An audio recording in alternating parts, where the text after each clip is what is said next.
This story is titled, Daughter-in-Law Blocked Me from My Grandkid. So, I cut them out of my will, and now my son is begging me to reconsider. Hey people, I don't usually post here, but I need some outside opinions because my family is literally losing their minds at me. Let me set the scene for you. I'm 64, retired, and living in a quiet house that feels way too big for just me. My wife Clara passed away 5 years ago, and since then, it's been just me and my bike. Riding isn't just a hobby, it's my escape. When I'm out on the road, it's like the noise in my head quiets down. There's no loneliness, no regrets, no wondering if I could have done more for Clara before she passed. That bike saved me in more ways than I can count. Now, my family situation? It's complicated. My son Eric and I don't have the best relationship. We're polite to each other, but there's always been this unspoken tension between us. He's a planner, a straight-laced by-the-book kind of guy. I'm not. I've always been a little rough around the edges. Clara used to joke that I was the wild card of the family.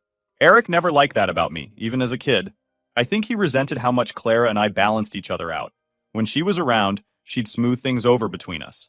But now, it's like we're both waiting for the other to screw up. And then there's Megan, my daughter-in-law. I don't think Megan's ever liked me. She's polite enough on the surface, but there's always been this underlying judgment. Like she's waiting for me to mess up so she can say, I told you so. Megan's the type who plans everything to the minute. Vacations, meals, even how long Noah, my grandson, gets to play outside. She's a good mom, don't get me wrong, but she's intense. Noah, though, that kid is the best thing in my life. He's 11, full of energy, and always up for an adventure. He worships my bike.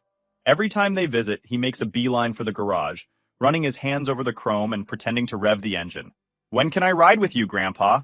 He'd ask, his eyes wide with excitement. And every time I'd laugh and say, when your dad says it's okay. It was our little routine, and honestly, it always made my day. Then came that weekend in January. They'd come over for a late holiday visit, and as usual, Noah was in the garage before they even got their coats off. Grandpa, can we ride today? Please? He begged, bouncing on his toes. I glanced at Eric, expecting the usual shutdown. To my surprise, he shrugged. Fine, just don't go far and be careful. I couldn't believe it. After years of waiting, I was finally going to take Noah for his first ride. Megan didn't say anything, but the look on her face said it all. Tight-lipped, arms crossed, the classic, I don't approve, but I'm not going to fight this battle right now stance. I didn't care. For once, I wasn't going to let her ruin the moment. Now, I wasn't about to mess this up. I'd actually bought Noah his own helmet and gloves a while back, just in case this day ever came. I got him all geared up, making sure everything fit perfectly. I went over the basics. How to sit, where to hold on, why he shouldn't move around too much. He listened intently, nodding like this was the most important lesson of his life. You ready, kiddo? I asked, strapping on my own helmet. Ready, he said, his grin so big it practically split his face in half. The ride was incredible. We didn't go far, just a few miles to grab some ice cream and back. Noah laughed the whole time, his arms tight around my waist. This is the best day ever! He yelled over the sound of the engine, and I felt a warmth in my chest I hadn't felt in years. For a moment, it was just me and my grandson, sharing something no one could take away from us. And then it all went to hell. Crazy how life changes in just a glance. We were stopped at a red light on the way back, chatting about what kind of ice cream we'd get next time. I heard the tires screech before I felt the impact. The bike jolted beneath me, and before I could react, a car slammed into the back of my bike. The impact jolted me forward, but I managed to stay upright. Noah wasn't so lucky. He tumbled off and hit the pavement hard. The sound of him hitting the pavement, a mix of a thud and a cry, froze my heart. I jumped off the bike and ran to him, my heart pounding. He was pale, clutching his arm, which was bent at an angle that made my stomach churn. It hurts, he whimpered, tears streaming down his face. I tried to stay calm. I've got you, buddy, I said, scooping him up as gently as I could. The driver who hit us was babbling something about not seeing the light, but I didn't even look at him. My only focus was Noah. A woman in a minivan pulled over and offered to drive us to the hospital. I didn't hesitate. I climbed in with Noah in my arms, whispering reassurances I wasn't sure I believed. The ride to the hospital felt like it took hours, even though it was only 10 minutes. My mind raced the whole way. What if he needed surgery? What if this was worse than it looked? And the guilt. God, the guilt. I'd been so careful, but maybe I shouldn't have taken him out at all. When we got to the hospital, the nurses rushed Noah into the ER.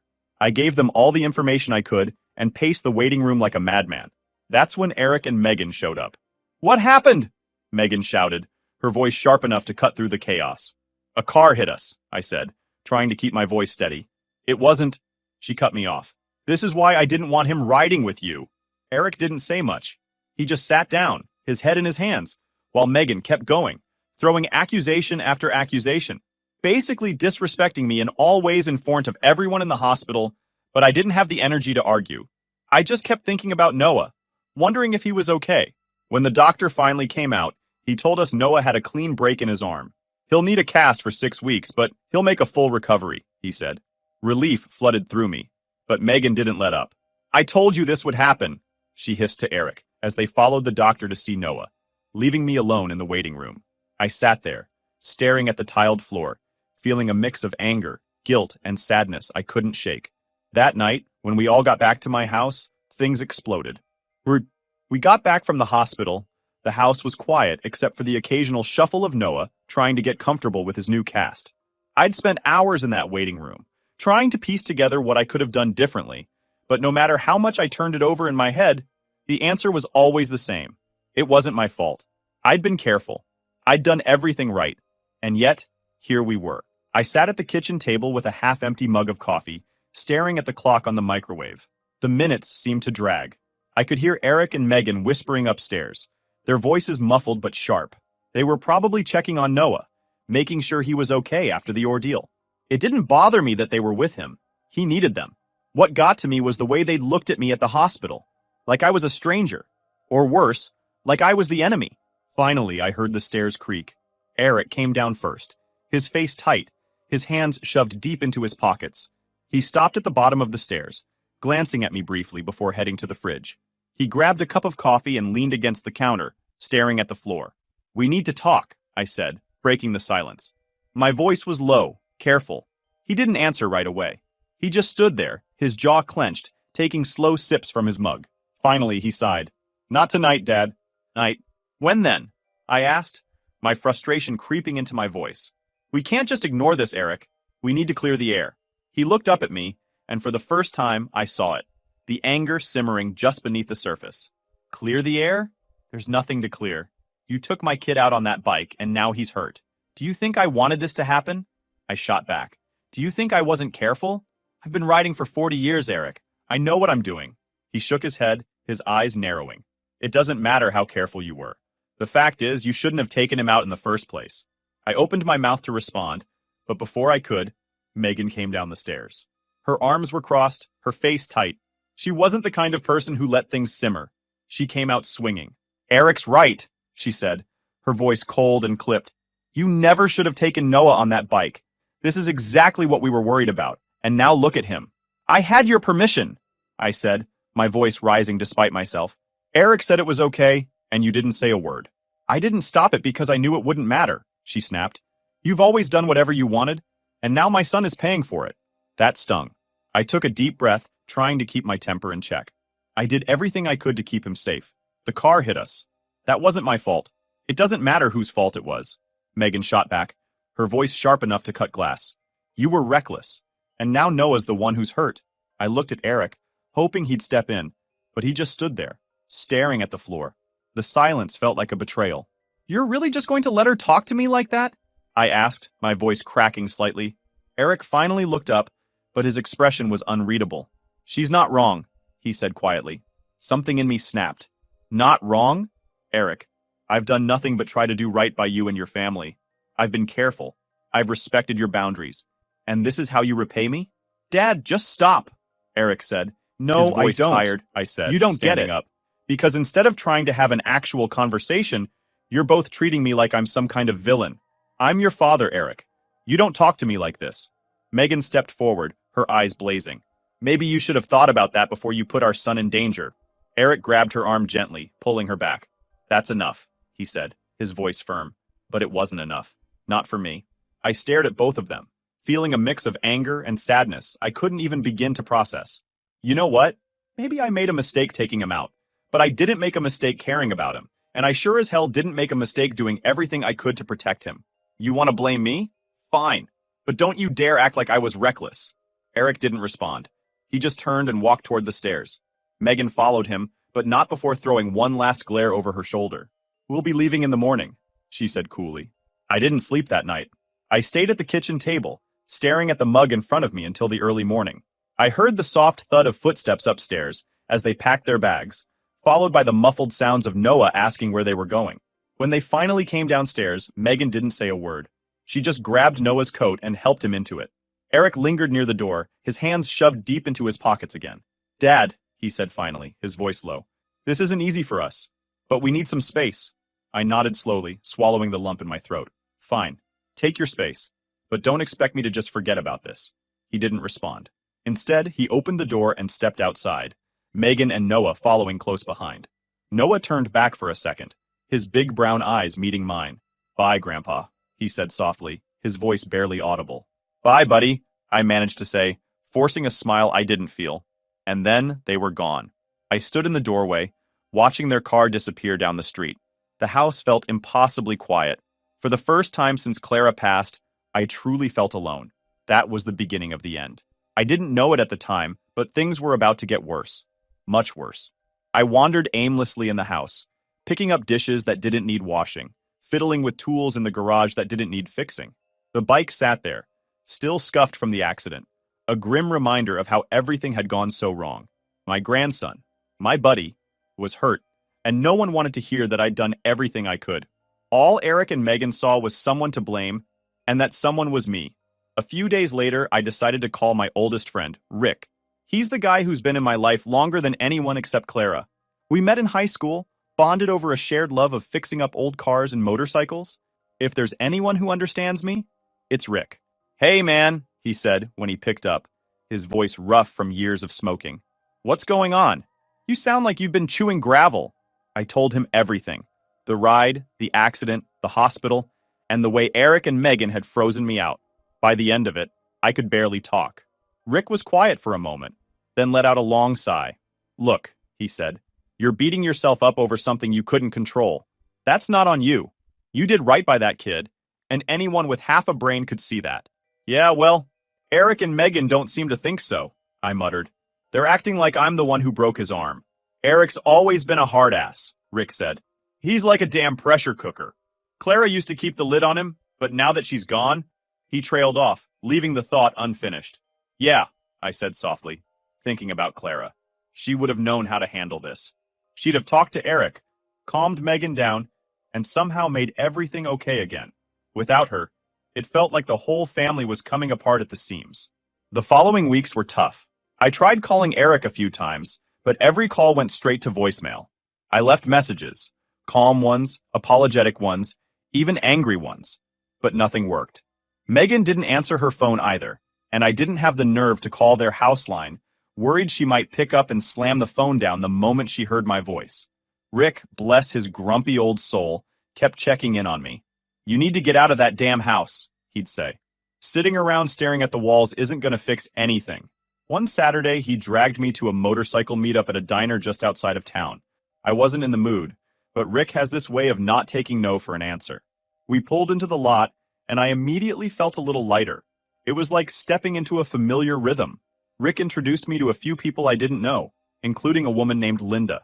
She was probably in her late 50s, with sharp eyes and a laugh that sounded like it came from deep in her chest. She'd been riding since she was a teenager, and had a knack for cutting through the bullshit. At one point, Rick wandered off, and I ended up sitting with Linda at one of the diner's outdoor tables. She asked me about my bike, and the conversation naturally turned to why it was banged up. I gave her the short version of the story, but even that felt like unloading a ton of bricks. You're carrying a lot of guilt for something that wasn't your fault, she said after I finished. Yeah, well, try telling my son that, I replied, fiddling with the handle of my coffee mug. She tilted her head, studying me like she was trying to figure out a puzzle. You said you did everything right? The safety gear, the short ride, all of it? Yeah, I said. Then what else could you have done? She asked, leaning forward slightly. Seriously, what's the alternative here? Never letting him on the bike? Never sharing something you love with him? That's not living. That's just fear talking. I didn't say anything for a moment, just nodded. She was right. I'd been careful. I'd been responsible, and I'd given Noah a memory he'd probably hold on to for the rest of his life, accident or no accident.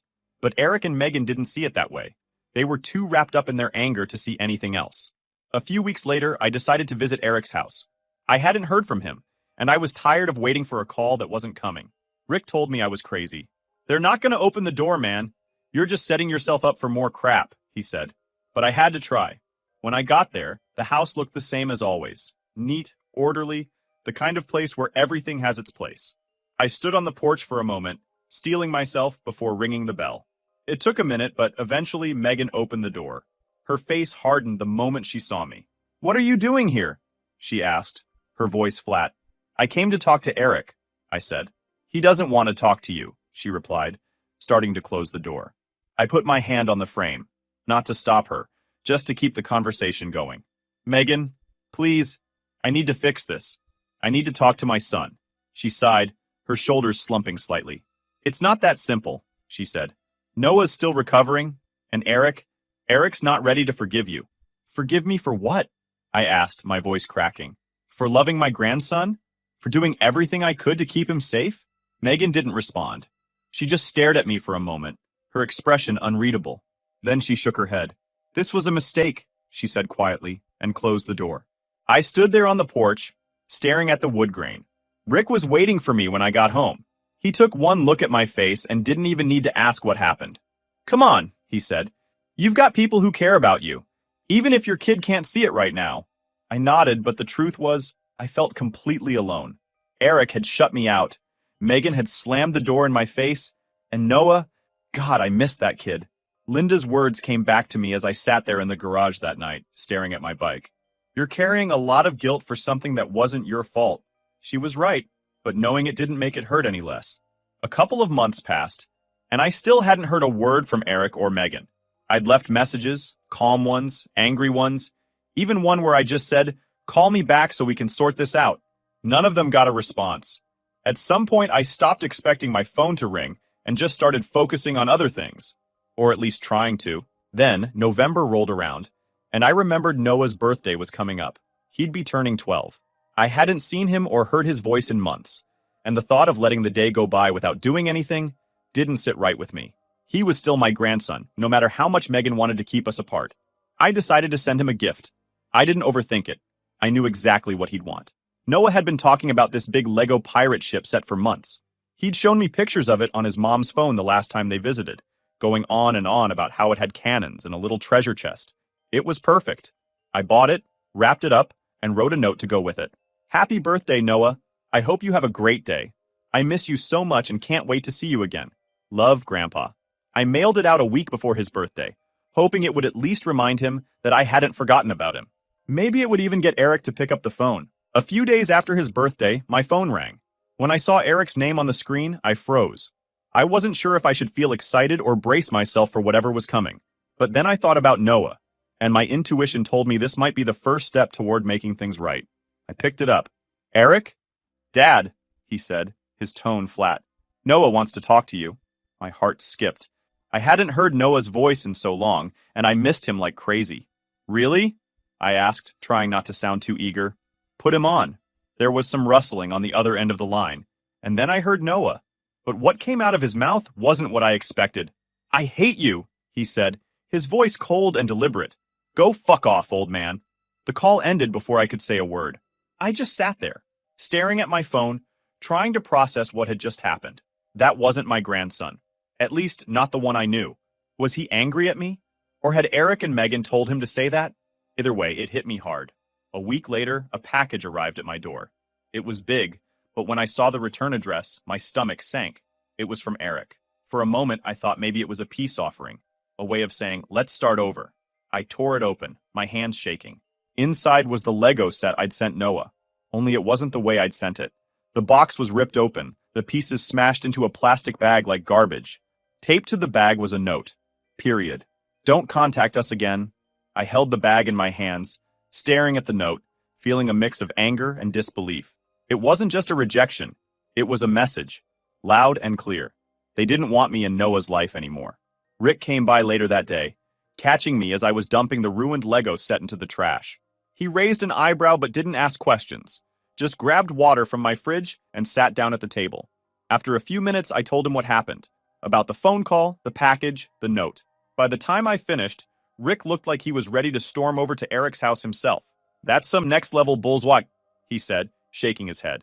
"I don't know how you're keeping it together, man. I'd have lost it by now." "What's the point?" I said, leaning back in my chair. "Eric won't listen. Megan's got him wrapped around her finger. And Noah? I don't even know if he wants to see me anymore." Rick slammed his glass down on the table. "Of course he wants to see you. He's a kid, for God's sake. He's just doing what his parents tell him to do. Doesn't mean he doesn't miss you." I wanted to believe him, but the phone call kept playing in my head. Noah's voice, sharp and cold, telling me to fuck off. I'd never heard him like that before, and I didn't know if I'd ever hear him any other way again. By December, I was done being the punching bag, the smashed Lego set, Noah's cold words on the phone, and the utter silence from Eric. It all built into a fire that couldn't be ignored anymore. They'd pushed me to the edge, and now it was time to show them I wasn't going to just roll over and let them rewrite my place in Noah's life, or the family's legacy. I wasn't going to lash out recklessly. That's not how you win a fight like this. You plan, you calculate, and then you make your move. The first step was the will. After everything that had happened, I'd already updated it to cut out Eric and Megan entirely, leaving everything, my savings, my house, and my life insurance, to charities that would actually appreciate it. The only exception was Noah. I'd set aside $50,000 for his college fund, but with strict conditions. He'd only get it if he enrolled in college, and only when he turned 21. That way, Megan and Eric couldn't touch it. But now, I realized that wasn't enough. I needed to make sure they couldn't challenge the will or worm their way back in, especially Megan. So I called Thomas, my lawyer, and asked him to add one more clause. If Eric or Megan ever contested the will, the $50,000 for Noah would be forfeited entirely.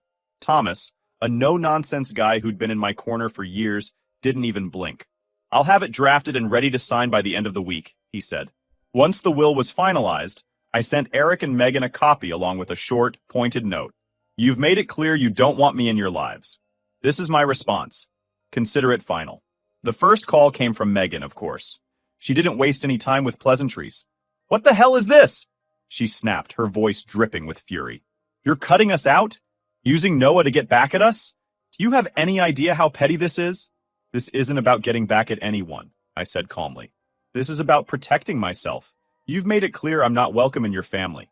I'm just making sure that if I'm not part of Noah's life, you don't get to profit from mine."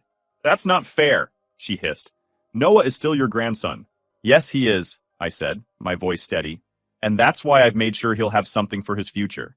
But you and Eric, you've burned that bridge." Megan fell silent for a moment, but I could hear her breathing on the other end of the line. Finally, she said, "You're punishing us for protecting our son." "No, Megan," I said, my patience wearing thin. "I'm protecting myself from people who've done nothing but try to erase me from his life. You don't get to have it both ways." She hung up after that. This is what happened recently. I don't know if they'll ever try to make things right, but honestly, I don't think Megan would stay silent for long. She likes money too much to let this slide. An apology wouldn't fix anything after all they've done. But if something stirs up, I'll keep you updated. Stay tuned. Final update.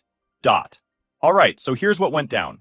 A week after I sent Eric and Megan the updated will with that clause, you know, the one where they lose Noah's college fund if they try to contest it, Megan showed up at my house. No call, no text, just knocked on the door like she owned the place. When I opened it, there she was, standing on my porch with this forced, overly sweet smile. The kind of smile that screams, "I need something, but I don't want to say it outright." "Can we talk?" she asked, her tone so measured it felt like she'd rehearsed it in the car. I crossed my arms and gave her my best unimpressed look. "Depends on what you want to talk about." She didn't wait for an invitation, just stepped right inside and started looking around my house like she was appraising it. "Look," she said, folding her hands in front of her like she was delivering a TED Talk, "I think we've all been under a lot of stress.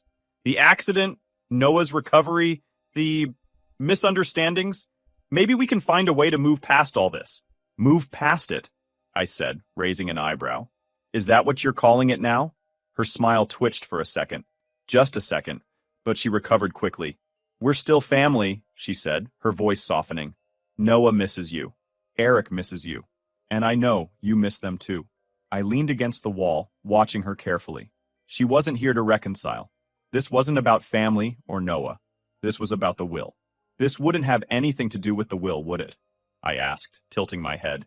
Her face froze for half a second before she slapped that fake smile back on. Of course not, she said, laughing a little like it was absurd. I just think it's time we put this behind us. For Noah's sake. It was almost funny how obvious she was. Megan wasn't here to make peace. She was here because she'd realized the money was slipping out of her grasp. She wanted back in, but not because she cared about me or even about Noah having his grandpa. No, this was pure damage control. I decided to call her bluff. All right, I said, straightening up. If you really want to reconcile, let's talk. But I have a few conditions. Her smile brightened, like she thought she'd won, and I almost felt bad for what was coming next. Almost. For the next hour, I laid it all out. I told her that if she and Eric wanted to be back in my life, it couldn't be on their terms alone. It would mean letting me see Noah regularly, without any of their micromanaging or petty restrictions. It would mean acknowledging that I wasn't the villain in this story. And most importantly, it would mean apologizing. Not just to me, but for the way they dragged Noah into their mess. Megan's face darkened with every condition, and by the time I finished, she was clutching her purse like it was a stress ball. She didn't argue, though. Not outright. Instead, she stood up, her voice icy but controlled. I'll talk to Eric, she said, like she was doing me a favor. Good, I replied, walking her to the door.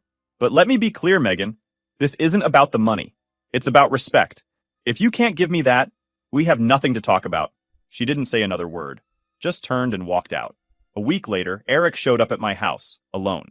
He looked tired, like Megan had been on his case nonstop since our last conversation. When I opened the door, he didn't even bother with small talk. Dad, he said, his voice quieter than usual. Can we talk? I stepped aside and let him in. He didn't sit down, just paced the living room like he was working up the nerve to say something important. Finally, he stopped and turned to face me. Why did you change the will? He asked, his tone more confused than angry. Because you left me no choice, I said. You and Megan shut me out completely. You let her treat me like I'm nothing, and you let Noah think I don't care about him. This was the only way I could make sure I wasn't erased from his life. Eric flinched a little at my words, but he didn't argue. Instead, he sighed and ran a hand through his hair. I screwed up, he admitted. When Noah got hurt, I panicked. Megan was furious, and I guess I went along with it because it was easier than admitting I made a mistake. Hearing him say that felt like a weight lifting off my chest. For months, I'd thought Megan was pulling all the strings, but now it was clear Eric had been hiding behind her anger because he couldn't face his own guilt. You did make a mistake, I said, my voice firm but not unkind. But shutting me out wasn't the way to fix it. Noah needs all of us, Eric. And if you keep letting Megan call the shots, you're going to lose more than just me. It wasn't a perfect apology, but it was a start. As for Megan, she's been quiet since then, which is fine by me. Maybe she realized she couldn't manipulate me anymore. Or maybe she's still figuring out her next move. Either way, I'm not worried. I've made my point, and I've made sure that no matter what happens, Noah will always know who his grandfather is.